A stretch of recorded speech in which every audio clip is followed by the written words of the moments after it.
Hey, good morning, guys. How you doing? It's Sean here from Voice from the Dirt Road. Good to see you today. I know last week we didn't actually have an episode. Last week I had to go down to Florida.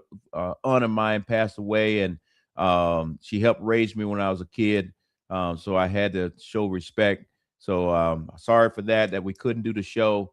But we're back this week. Excited to be back. A lot of things is actually happening here through on my farm, but also in the world of agriculture across the board. One of the things I want to talk about real quick here is the stools to make sure that everybody clearly understands. So please, hey, keep coming in. I see y'all guys are coming in. This is going to be a great episode. We're going to talk about some of the things happening on the farm and then other things that's currently happening with our farmers. There's a lot of different moving parts. So, but hey, before I jump into that, if you know many of you have been watching the show for a while, one of the things I just want to say is this show is for the rural community, but that's like also for our urban community to get a better understanding as what's happening out here on these dirt roads. So with that being said, we stay laser focused on a couple of things. If you look at our stool, we talk about livestock. I'm on the livestock side of the house with beef cattle, but that also includes pigs, chickens, you name it, anything that deals with livestock with that particular lane. And then on top of that, row crop, as you all guys know, is peanuts, soybeans, and anything else that's being planted. And currently, right now, in certain parts of the country, but specifically down here in the South where we at, farmers are in the process of trying to get seed in the ground. And we're going to talk a little bit about that today because with the war that's going on in Iran, uh, um, fertilizer costs and diesel costs and all those things now having great effect on our row crop, but really on anybody across the board, regardless of what type farming that you're doing. We'll talk more about that later on the show. And then on the flip side of the coin, we have the forestry side of it. And here in the great state of Georgia, I think it was just last week, USDA stepped in and sent some more money to Georgia so that the forestry people that have trees and stuff on their farm from the Hurricane Helene can actually get them replaced.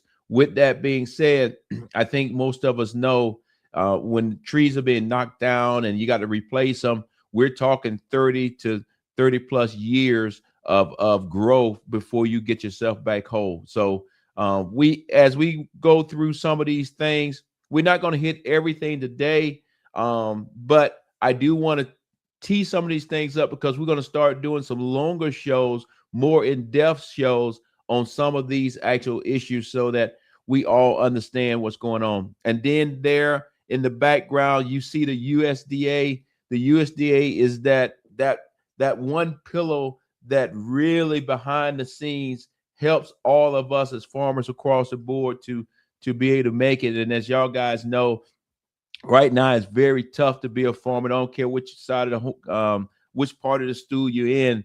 We're all hurting across the board. You may think you're making money, but if you actually pencil it out and see how much you're paying for your fertilizer, how much you're paying for diesel and everything else, seed and all the inputs, you may find out that you're just doing a labor of love because the math is not mapping out.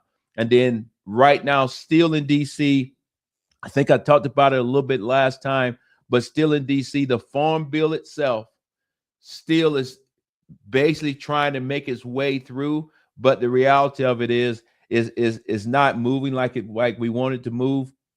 And part of that is because Congress is focused on the SAVE Act. Congress is focused on trying to get the budget for the TSA agents. So if whatever's working or being worked on the farm bill, it's not getting the same attention as it was. So we're going to still do some more digging to see exactly where we stand on that. So with that is the stew. That's what's been happening in the broader world of agriculture. But let me step back and tell you what's been going on here on my farm before we get too deep into it, because I think most of y'all guys know that I actually work and run and operate my own cattle farm. After I got out of the military, came back here, my wife and I, we actually bought this farm and took it from being a horse farm and turned it into a cattle farm. One of the things I just want to put out there to you, I think it's important that I said is branding your farm, or actually coming up with a logo for your farm, or what is what is the why? What are you doing on your farm? And as you can see there, that's the name of our farm. It's 07 Farms Red Angus. That logo is on our farm. Is where my farm sits on roughly 6 to 7 different mountaintops. We're here in Northwest Georgia with the foothills of the Appalachian Mountains, and just so happen it's not one flat spot on my farm. It's beautiful. Is awesome. But some days when you try to walk it, it's fun going downhill, but you'll figure out that maybe you should have drove down there, because now you got to walk all the way back up. But that is our brand. Those are our hats. And those are the hats that when I'm out doing business with other farmers, I give them a hat so that they can actually talk about our farm when they're out there, our people. The key thing when I say our farm, I'm in the cattle calf business just like many other guys, but my focus is producing good quality beef, gentle animals, and at the same time to have some of the best genetics. I'm not trying to sell beef to the stockyard or calves to the stockyard. I'm not trying to sell beef that we sell in the grocery store. I'm trying to sell my cows to other farmers or other breeders to say these are some of the best stock, and this is how we improve the overall herd in America. So that is my why, and that is my it.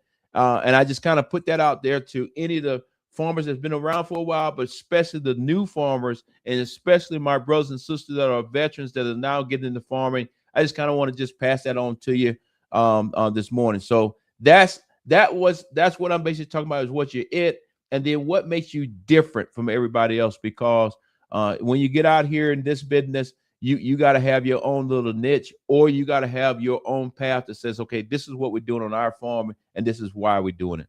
So with that, I want to just jump right in. Here on our farm, we are regenerative ag. That means that our cows are constantly moving on this farm. We've been working now for the last 3 years to get the infrastructure right, to get the grass or the pastures right.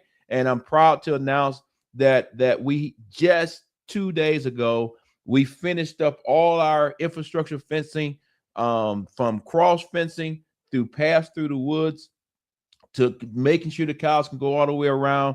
And the reason why I basically got on my farm shirt today is because as soon as I finish this up, my cows love to move at daybreak. So I'm going to finish this show in enough time that I can get outside and prepare them to move, because today will be the first day on this farm that the cows will be able to go completely around it. And we just finished another path, and that goes through the woods. And they today at 7:34, I will be taking them out. You say, well, how do you know 7:34? Because that's when the sun comes up today. So with that, let me just show you a quick video of me moving the cows from one of the lower pastures in front of the house through the woods up to a back pasture where we actually gave them some shots and everything the other day. So can you play that video, please? Come on, girls, let's go. New grass, you see it up there. Come on. Come on, calves. Come on. Come on, girls, let's go. Come on, Red Hill. Let's go. Come on, calves. Lead the way. Those are my two little beauties right there. Hey, Big Mom. Come on. New grass up there. Come on, little guy. Come on. Come on. See you bringing up the rear, Alabama. Come on.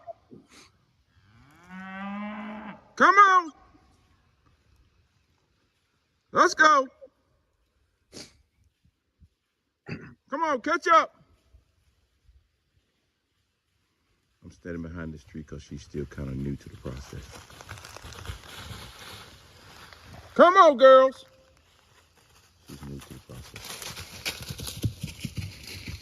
I don't want to stick.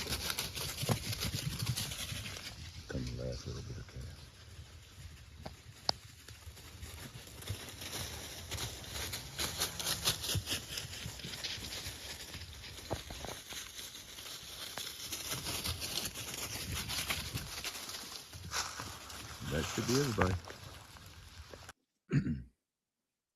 Yeah, that's just a scene from I think 2 days ago. When I moved the cows from the front of the farm all the way to the very back. That's an example of that path that I was telling you about. That's one path. I'm proud to say we just finished the second path. And when I finished this show this morning, they will be going down the second path for the very first time. And that would take them all the way back out to the very front of the farm.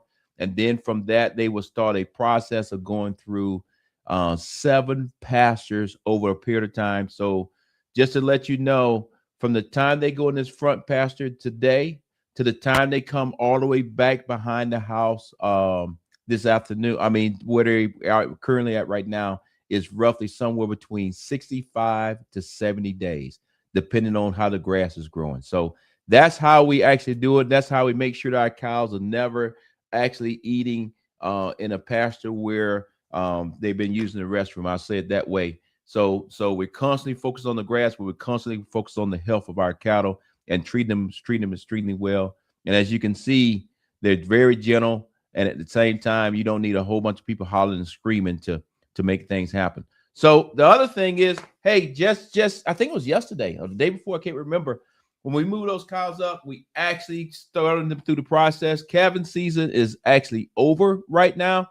And in addition to that, from that, we're just making sure all the cows get all their medicines that they need to have or vaccines they need to have. Want to make sure we deworm them because they're coming off the winter. And from that, we did that particular process. And on top of that, we're looking at our bull calves. We're going to be some of them going to stay as bulls, but others are going to become steers. That means they're going to be castrated or they'll go through that entire process. As you can see there, like I said, I don't talk about farming. I actually do it. So in between everything else that I got going on, like any other farm, we're all busy. I have to get out there and make things happen. And I love it. I'm not gonna lie to you. I actually love it. It was a dream, and I get to get the opportunity to live it. So with that, we're doing these. I think it's important that as with this Voices from the Dirt Road, you hear me up here talking about what's going on in farming and this and that. But I also think it's important that you know behind the scenes that I actually do it. So the things that I'm sharing with you are things that, okay, I have taken the time to read for myself to say, how does that apply to our farm? How does that apply to other farms in the area? And I just think that's very important. So that's that. Let's move on to what is happening out there in the greater United States, because as y'all guys know, we're in a war right now over in Iran. Not going to get into the political piece of that piece, but it is having great effect on us right now here in the United States. I don't care what type farm you're in, because diesel prices is up, fertilizer prices are up, all kind of things. So let's get into the very first video on that, because I want to talk about it a little bit and then we'll move on. Iowa farmers are sounding the alarm on and fertilizer amidst the war in Iran. KCCI's Abigail Curtin spoke with one who says he's not sure what to expect for this year's planting and beyond. You've seen it at the gas pump, maybe even at the grocery store. Prices on the rise stateside as war continues in Iran. But one Iowa farmer says the timing couldn't be worse. We have to plant a crop, just plain and simple. That's what has to happen. Is less fertilizer going to be used? Absolutely. In just a few weeks, corn farmers like Lance Lillibridge will fertilize their fields in preparation for spring planting, which starts in early to mid-April. The process also takes a lot of fuel to power farm equipment. The problem? Getting that fuel and fertilizer to the U.S. Currently, oil tankers and fertilizer transports aren't able to safely pass through the Strait of Hormuz, a narrow waterway near Iran which handles a significant percentage of global energy and fertilizer supply, which means massive uncertainty for Iowa's farmers. A lot of places won't even price the fertilizer to us. So if we went in and wanted to prepay for some fertilizer for spring application, they won't take a check. They'll let us commit to a volume, a certain tonnage, but they won't give us a price on it. Some farmers might end up foregoing their fertilizer on some of their land. And while they might be able to skate by this year, it could mean yields in future years are lower than they'd like. But the biggest problem is this price hike is happening after years of already high input costs and low commodity prices. And for some farmers, it's a breaking point. A lot of guys have just said, I'm done. We're going to quit. They're hanging it up. There's sales everywhere. Lots and lots of farm sales. Financially, it's causing a lot of mental health problems as well. While President Trump has offered military support in transporting those ships through the Strait of Hormuz, there's still a lot of uncertainty. Uncertainty Iowans can see at the gas pump, at their grocery stores, and now in their fields.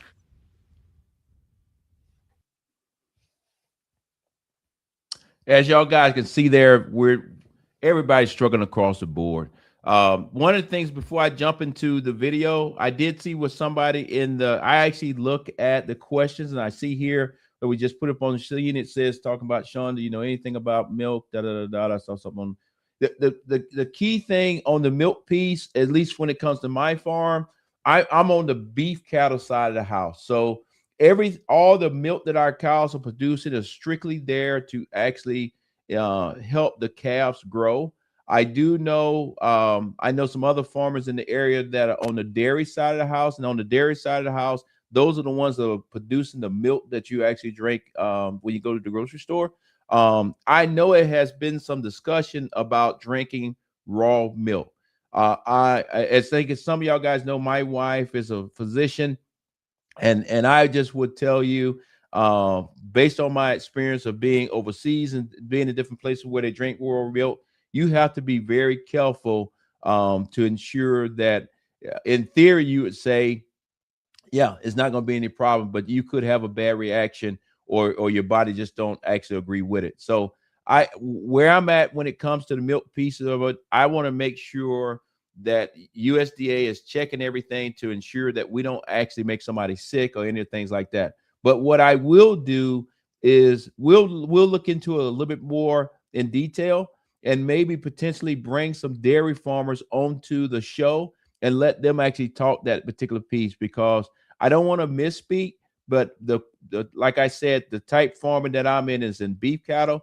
I'm specifically going into cow-calf operations, where I'm selling those calves off to other farmers so that they can actually improve their herd. So I don't want to misspeak and say something wrong. But basically, back to the video that we just saw there. Let me get back to my notes. Give me 1 second. Back to the video that we just saw. As you can see, and I think this is very important, we obviously know in the middle of war, we obviously know that prices have went sky high. Here in the great state of Georgia, Governor Kemp just signed an executive order that took taxes off of our gas prices and diesel prices. But the reality of it is, even with him taking that off on the diesel prices, I think I bought diesel 3 days ago, whatever it was $5.19 right there in Cedartown, Georgia. Now I think it's $4.99 or $4.90-something. That's that 37% or 34%, whatever it was on the tax they took off. But that is still way high. And it's going to make it very hard for farmers to actually make ends meet. So with that being said, the other piece I want to just bring to everybody's attention.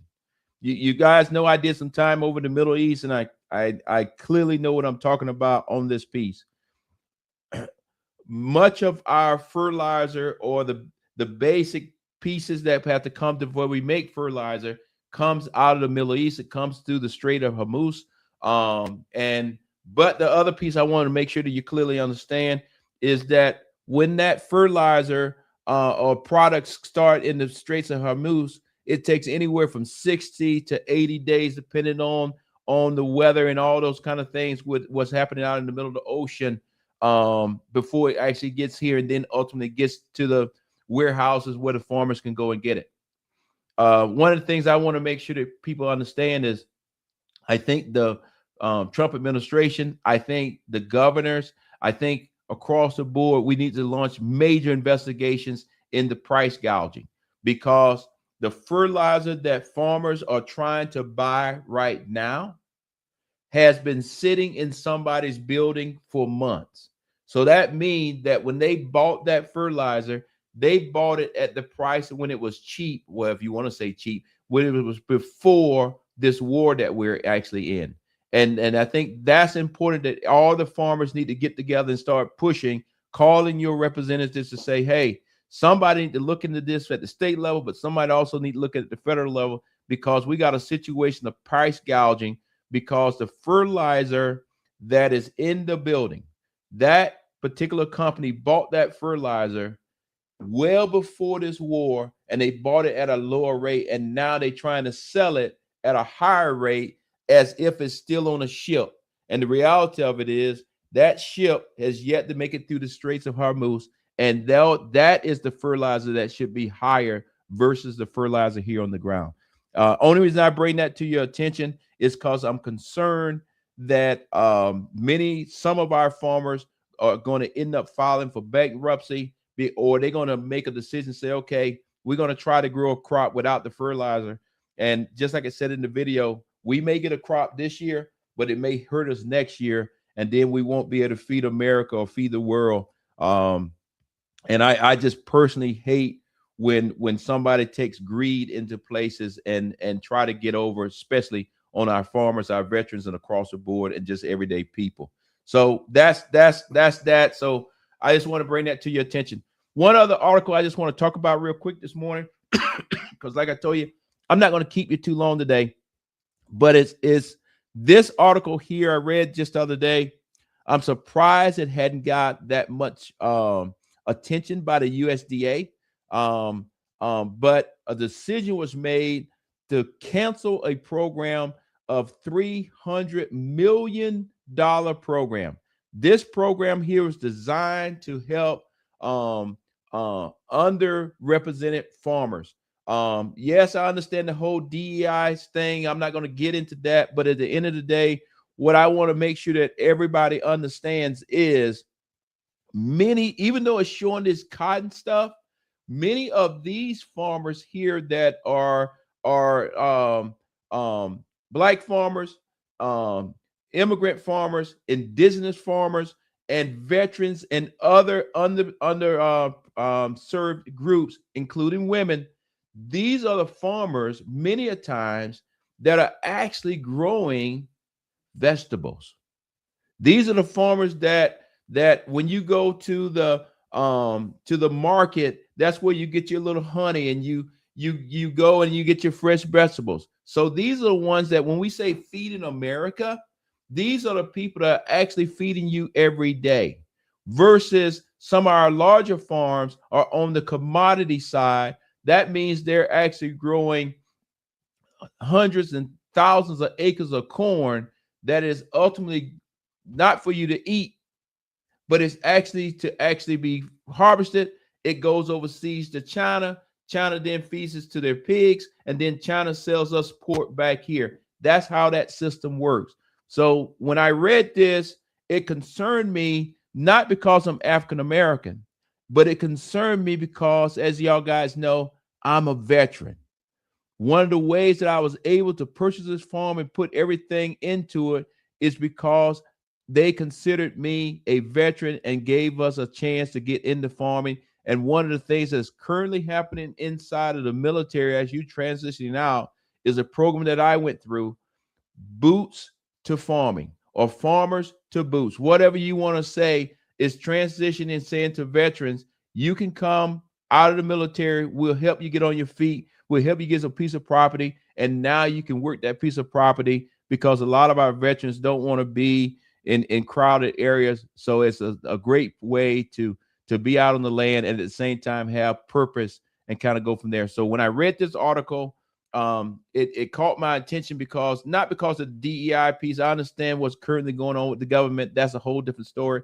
But what caught my attention was, wait a minute. Here we are trying to give money to the farmers, but at the same time, the least of the farmers that are out there, we cut in a program, all because it had 3 letters in front of it. I think we need to turn back around. And if I get a chance to speak to our Secretary of Agriculture, I'm going to say to her, we need to correct ourselves, because at the end of the day, farmers as a group are already struggling.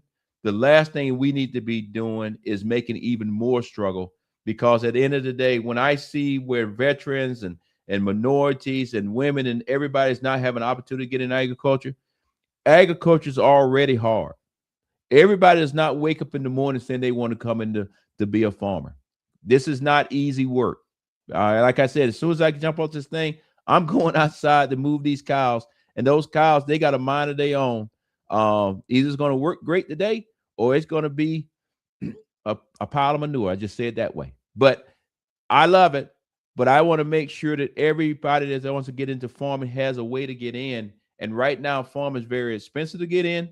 And programs like this were supposed to help others get in there. We will do a deep dive into this particular subject because I am, like I said, I want to make sure that everybody who wakes up in the morning and say, I want to be a farmer in whatever capacity you want to be, however big you want to be or how small you want to be, I want to make sure that you have that opportunity because we can mess around here and cut off our nose and then find out that the farmers that are actually out there getting at it every day are actually producing commodities that are sold overseas, and nobody's actually producing vegetables that you're actually eating on a daily basis that you can actually go to the grocery store and get. So this is a national security issue as far as I'm concerned, and I continue to have further discussions on that at a later date. But I did want to bring that to your attention. The reason why I also bring that to your attention is currently right now, 63 farmers per day is actually filing for bankruptcy. And when I say filing for bankruptcy, it's not like the farmer wants to file for bankruptcy. It's the bank that's saying, hey, you have got too many liens against your land. We can't give you any more money.